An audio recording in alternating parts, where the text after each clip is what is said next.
তার বিপরীতে শিক্ষার্থীদের যে প্রতিবাদী মিছিল তুমি কে আমি কে রাজাকার রাজাকার, এটা মিন করে যে আপনারা যে ট্যাগিং রাজনীতি করে ডিভাইড অ্যান্ড রুল পলিসি করছেন সেটার কবরের মধ্যে দিয়ে রচিত হয়েছিল। এটা স্যাটায়ারমূলক প্রতিবাদী ছিল আমাদের দিক থেকে। সেদিন সন্ধ্যায় নাহিদ ভাইয়ের সাথে কথা হচ্ছিল যে ভাই কি করা যায়, তখন আমরা ডিসাইড করি রাতে 11টা একটা মিছিল করা দরকার, প্রতিবাদী মিছিল। সিদ্ধান্ত নিয়ে সেদিন রাতে যে প্রতিবাদী মিছিল আপনাদের স্বতঃস্ফূর্ত সমর্থন ছিল, সেদিন আওয়ামী লীগের যে ডিভাইড এবং রুল পলিসির যে স্ট্র্যাটেজি ছিল দীর্ঘদিন ধরে সেটার কবর রচিত হয় এবং তারা আওয়ামী লীগ সেদিন ভয় পাইতে থাকে। এবং আমরা ধারণা করছিলাম যে পরদিন যে প্রোগ্রাম হবে পাল্টাপাল্টি কর্মসূচি, যে দুপুরের আগের দিকে আমাদের কর্মসূচি, দুপুরের পরের দিকে ফেসিবাদে আওয়ামী লীগের কর্মসূচি। এই কর্মসূচির কারণে আমাদের আশঙ্কা ছিল যে হচ্ছে এই আগে পরের দুইজনের কর্মসূচির কারণে এখানে একটা ক্ল্যাশ বাঁধতে পারে। তো আমাদের তখন মজুর টিম ছিল কিছু 20-25 জনের একটা টিম, তাদের কাজ হচ্ছে শুধু ক্যামেরা ধারণ করা, ফুটেজ নেওয়া, ছবি নেওয়া এবং পরবর্তীতে সেটাকে কাজে লাগানো। আমরা সেটাকে আগেই রেডি রাখছিলাম। দিন শেষে সেটাই হয়েছে, আক্রমণ হয়েছে। এবং আমার অবাক লাগছিল তখন আসিফ মাহমুদকে কল দেই, বা তার রেসপন্স ছিল আমি এখনই যাব, এখন গিয়ে আমার ভাইদেরকে উদ্ধার করব। মানে এই অ্যাটাকিং মুহূর্তে আসিফ মাহমুদের যে সিরিয়াস লেভেলে কনফিডেন্স যে আমার জীবন যাবে আমি এরপর তাদেরকে উদ্ধার করব, আমি তখন তার এই কথাতে উল্টো আরও মোটিভেটেড হই আর কি।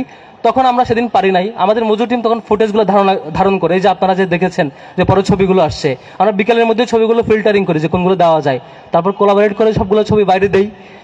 বাইরে দেওয়ার পরে লোকজনের যে পরিমাণ বিক্ষোভ এবং প্রতিবাদ আমরা দেখেছি, বাট ক্যাম্পাসে ছিল ঠিক বিপরীত সিনারিও। প্রত্যেকে আমরা ভয় পেয়ে গেছিলাম যে ক্যাম্পাসে এত একটা ভীতিকর পরিস্থিতি, আমরা যে আরেকটা প্রোগ্রাম রান করবো সেই জিনিসটা আমরা পারছিলাম না। তখন রাতে আলাপ করে কি করা যায়।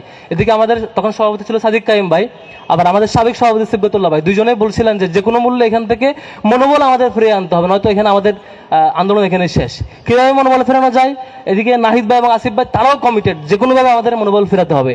পরে আমাদের ক্যাম্পাসের বাইরে থাকেন, হলে থাকেন না এমন যারা, তাদের সাথে আলাপ করে তাদের একটা টিমকে আমরা পাঠাই, রাতে জরুরি ভিত্তিতে একটা মিছিল হয়, মিছিল হয়ে ওইখানে একটা পরের দিনের কর্মসূচি ঘোষণা হয়। এই যে এখান থেকে পরের দিনের কর্মসূচি হওয়া, সাহস থাকা, জীবন দেওয়া, সবকিছুর স্পিডের সোর্স ছিলেন আপনারা যারা সেদিন আহত হয়েছিলেন, প্রতিবাদী দাঁড়িয়েছিলেন, আপনাদের কারণে সেই আন্দোলনটা এভাবে মানুষ জীবন দেওয়ার আগ্রহ পেয়েছে। ইভেন এরপরে যে প্রাইভেট ইউনিভার্সিটি যে রাস্তায় নামলো, এটার মেন স্পিডের সোর্স ছিলেন আপনাদের যে সাহসী অবস্থান, ছাত্রলীগের টুকাইদের সন্ত্রাসী আক্রমণের যে অবস্থান, আমরা তো ভাবতে পারি, আমরা ভাবছিলাম যা সংঘাত হইতে পারে।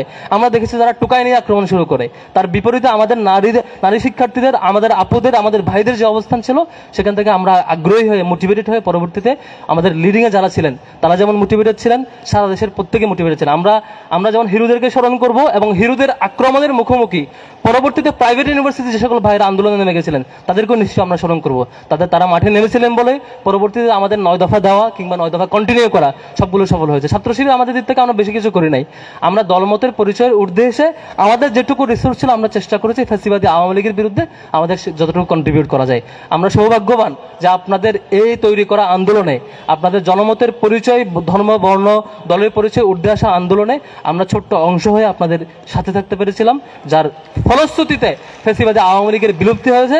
সামনেও কখনো যদি কেউ ফ্যাসিবাদ হইতে চায়, কোনো ধরনের ফ্যাসিবাদের সিমটমস আমরা আবারও দেখি, আবারও যদি কেউ divide and rule policy strategy follow করতে চায় যেটা আওয়ামী লীগ করেছে, আপনাদেরকেও যেমন আমাদের লাগবে, আমাদের এই লিডার তরুণদেরও লাগবে, আমরা সবাই মিলে আবারও সেই ফ্যাসিবাদের বিরুদ্ধে নিশ্চয়ই দাঁড়াবো। বাংলাদেশে আর কখনো কোনো ফ্যাসিবাদ নিশ্চয়ই আসবে না। বাংলাদেশের জন্য আমরা তরুণরাই ভবিষ্যৎ, তরুণরা যে পথে আগাবে, ঢাকা বিশ্ববিদ্যালয় যে পথে আগাবে সেই পথেই বাংলাদেশ আগাবে ইনশাআল্লাহ। সবার জন্য শুভকামনা। আসসালামু আলাইকুম রহমতুল্লাহ।